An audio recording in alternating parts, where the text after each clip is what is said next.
ایک بات شیخ سعدی نے لکھی ہے. شیخ سعدی رحمتullah علیہ فرماتے ہیں، یہ میں آپ کو جواب دے رہا ہوں، کچھ سوالوں کا جواب ہے جو ذہنوں میں اٹھتے. شیخ سعدی رحمتullah تعالیٰ علیہ کہتے ہیں، ایک باپ اپنے بچے کو کہتا تھا، بچے ان لوگوں کے پاس نہ بیٹھے کر، بندے صحیح نہیں، تیرے ذہن میں وسوسے پیدا کر. اس نے کہا ابا جی وہ نہیں صحیح، میں تو صحیح ہوں نا، مجھے کوئی کچھ نہیں کہہ سکتا، میں خود بڑا ٹھیک ہوں. تو اس نے کہا بیٹا نہیں، صحبت صالح ترا صالح کنن اور صحبت طالح ترا طالح کنن. چنگیاں دے لڑ لگی ساں تے میری چولی چ پھل پے، پیڑیاں نال میں رل گئی تے میرے اگلے بھی ڈل گئے.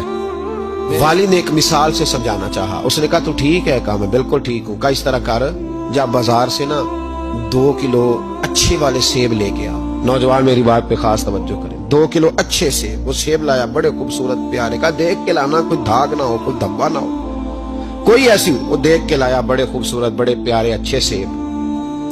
کہا بیٹے اب دوبارہ جاؤ منڈی اور 1 کلو گندے بھی لے کے آ، گلے سڑے بھی لے کے آ. اس نے کہا ٹھیک ہے. گلے سڑے بھی لے آیا 1 کلو. اچھے کتنے تھے؟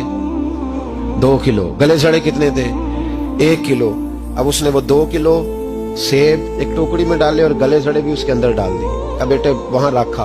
کہا ابا جی کرنا کیا ہے؟ فرمایا سویرے بتاؤں گا. صبح کا جب سورج چمکا نا، صبح کا جب سورج چمکا تو والد نے کیا کیا، اس کو کہا جاؤ ٹوکری لے کے آ.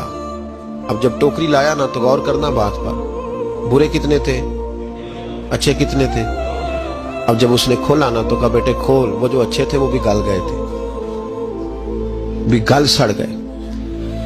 والد نے اپنے بیٹے کو سمجھایا. اس نے کہا بیٹا یہ جو شر ہوتا ہے نا یہ جلدی پھیلتا ہے، جو شر ہوتا ہے نا جلدی پھیلتا ہے. ناپاکی تھوڑی سی ہوتی ہے پر غسل سارے وجود کو کرنا پڑتا ہے، سارے وجود کو. ناپاکی تھوڑی سی ہوتی ہے اور آپ دیکھ لیں کہ اس کے لیے سارا بدن دوبارہ سے. تو شر تھوڑا سا بھی آئے تو میل کچیل کر دیتا ہے. اتنا سا بھی شر جو ہوتا ہے نا وہ بہت ساری جگہ پہ خرابی پیدا کرتا ہے. وہ بھائی پیشاب کا ایک قطرہ بھی دودھ میں گر جائے پورے بھرے ہوئے برتن میں تو دودھ پینے کے قابل.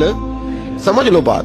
آپ نے یہ کیسے کہہ دیا کہ ایک بندہ جنم میرا غلط ہے جی باقی سارے صحیح ہیں؟ وہ شر تھوڑا بھی جو ہوتا ہے نا، تھوڑا بھی وہ غلبہ کرتا ہے، وسوسہ اندوزی کرتا ہے، برے خیالات جنم لیتے ہیں.